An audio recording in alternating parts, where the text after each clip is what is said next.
Hey guys, this is Chrissy with Everyday Tidbits. Welcome back to my channel. If you're new here, welcome. If not, welcome back. Make sure you hit that subscribe button down below and hit the bell notification so that you're notified every time I post. I would love for you to be a part of my YouTube family. Today I have 3 recipes to share with you, so let's get started.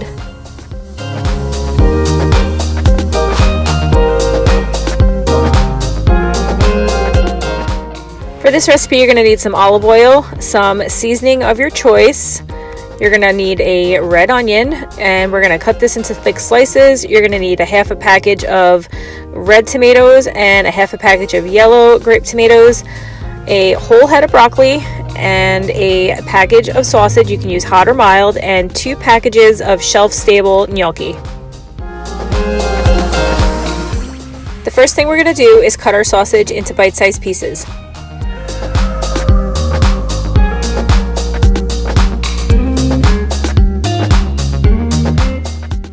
Then we're going to cut our broccoli into florets, and you can make them as big or as small as you like.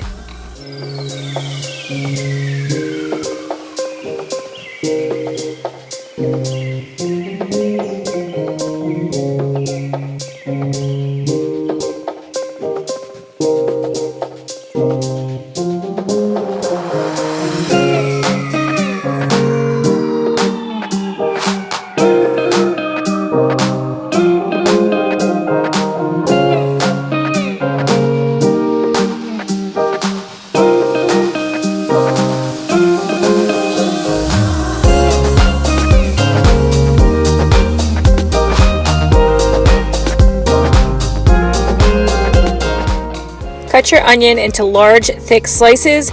If you don't like onion, you can also omit this step. It's up to you.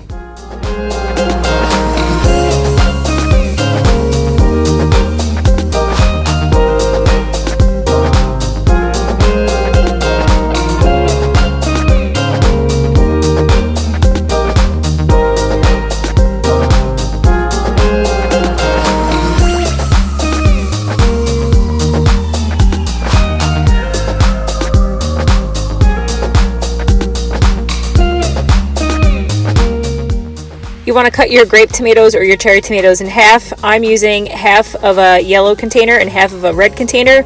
You can use all one color. That's totally up to you as well. This is an easy recipe to adapt to your needs.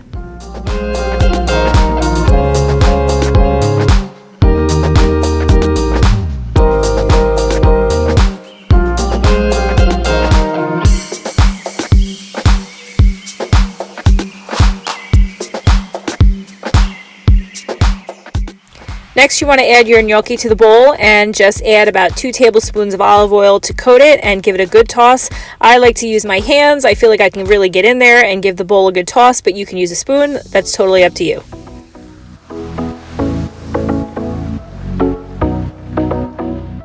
You want to line your baking dish with a sheet of tinfoil, and I didn't have any cooking spray, so what I did was I just coated my tinfoil with a little bit of olive oil and used this brush. You can use cooking spray, I just was out of it, so either way you just want to make sure that you coat your pan before you lay out all of your food on it so nothing sticks.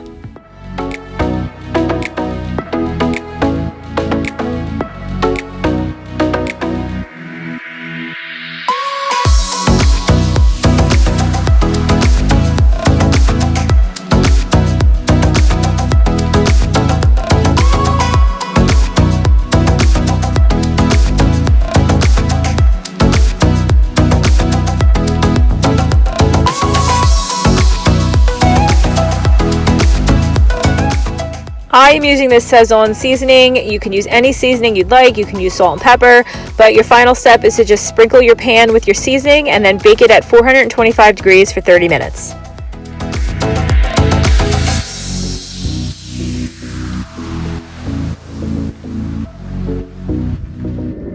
And here's what it looks like when it came out of the oven. It was so delicious, guys, and my whole house smelled really, really good.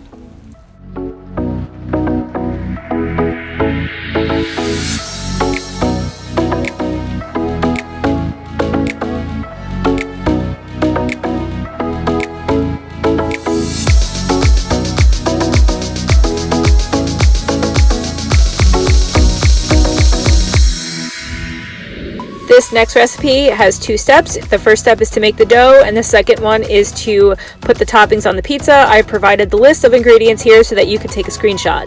So let's get into making our dough. I am going to add a cup of dough into a food processor, and the yeast, I use quick yeast so that it's faster rising time, the salt and the sugar, and then I'm just going to mix our dry ingredients in the food processor just to get it incorporated. And then I'm going to add my warm water. This is a cup of warm water, my olive oil, and then I'm going to just process it until it mixes up a little bit. And we want to have the consistency of like really thick wallpaper paste. It's going to actually come together into a ball, and when it does come together into a ball, that's when you know that it's time to take out and knead it. So we'll add a little bit of flour until we get to that stage in the dough making.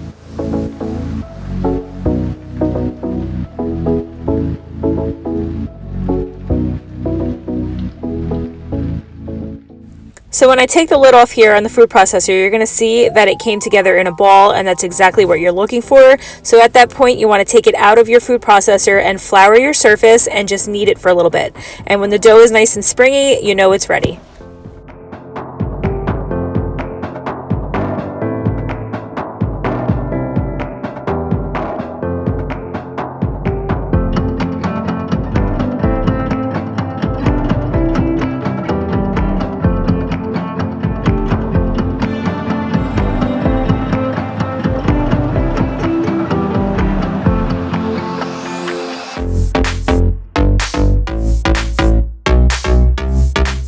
So here I have this pizza stone from Pampered Chef. I did use a little bit of olive oil to grease the bottom of it so nothing will stick to it.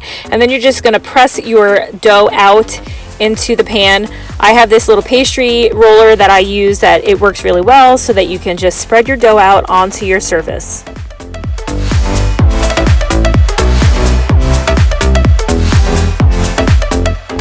So now we're going to work on our toppings, and I'm going to start by dicing up this onion.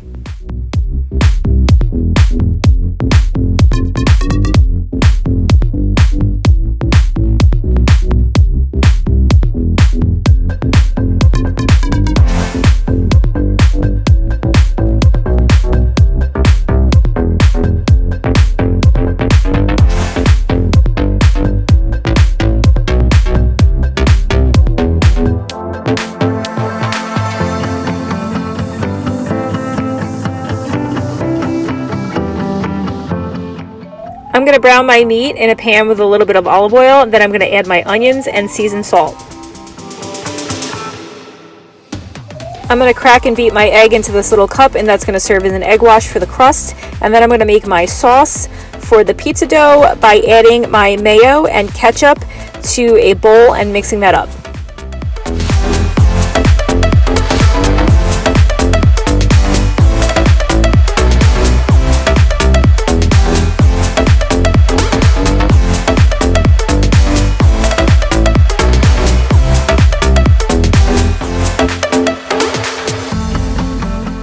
And now it's time to assemble our pizza. I'm using this pastry roller again because when you put your dough off to the side, it may shrink up a little bit. So I am using this pastry roller to roll the dough back out to the edges before I assemble my pizza. So you're going to take your egg wash and you're going to brush the sides of your pizza out by the crust area, and you're going to sprinkle it with sesame seeds.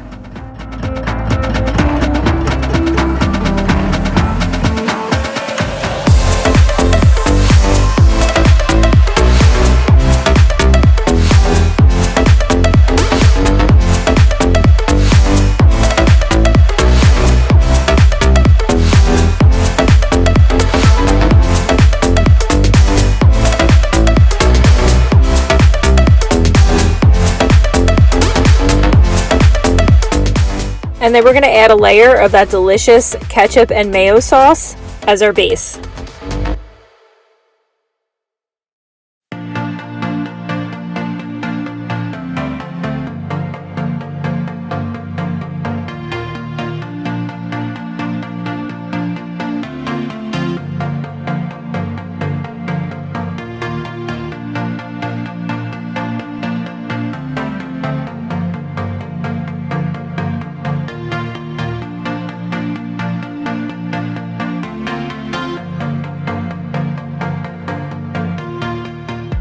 And then we're going to add our hamburger meat and spread that evenly over the top of the sauce.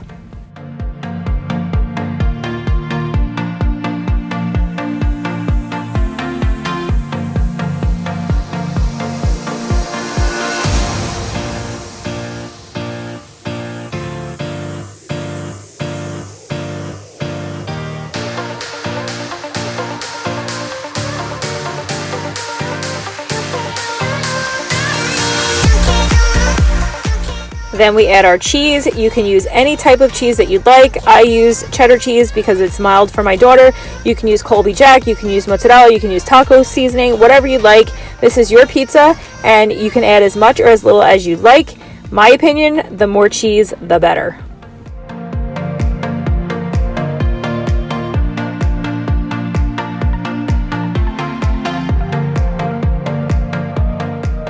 I'm also going to add some sliced dill pickle chips here, and you can use as little or as much as you like. I love pickles, so naturally there's going to be a lot of pickles on my pizza.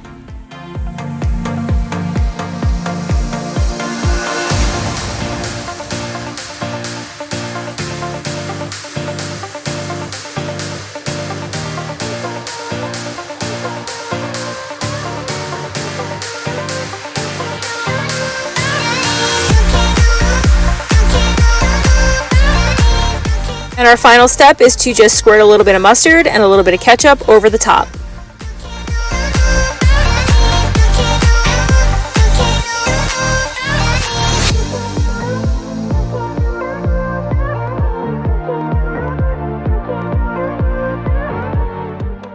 We're going to bake our pizza in a 425-degree oven for 15 minutes. And here's what it looks like when it's done. This was probably one of the best pizzas I have ever had. My whole house smelled like a cheeseburger. It was delicious.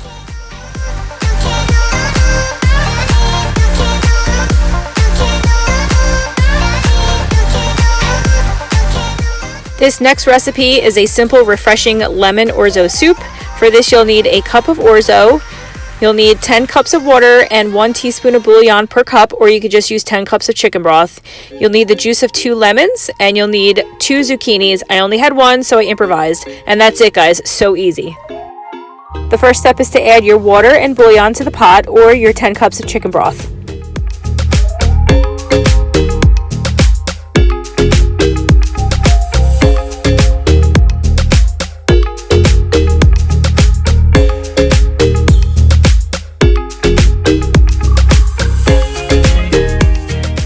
Your next step is to juice your 2 lemons and add the juice to the pot.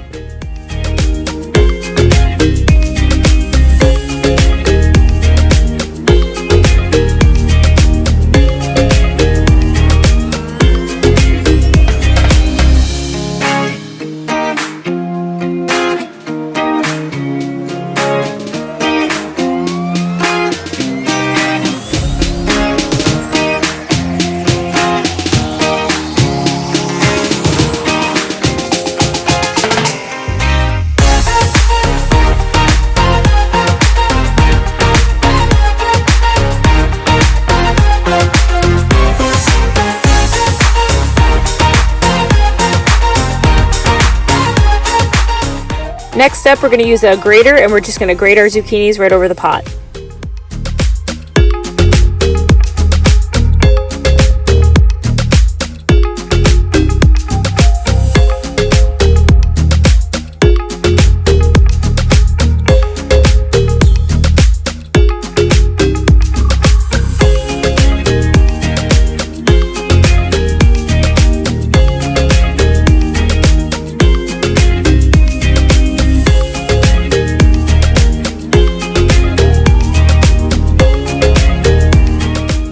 When your liquid comes to a boil, that's when you're going to add a cup of orzo to the pot. I also used some onion powder because I didn't have an onion, but if you do have an onion, dice up that onion and throw that in at the beginning with your zucchini.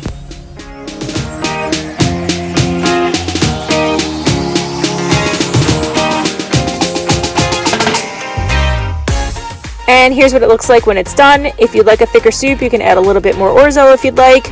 I also garnished mine with a little dollop of Greek yogurt. You can also use sour cream. This is perfect. It's light for when you're not feeling well. It's good for a light meal. It's just delicious.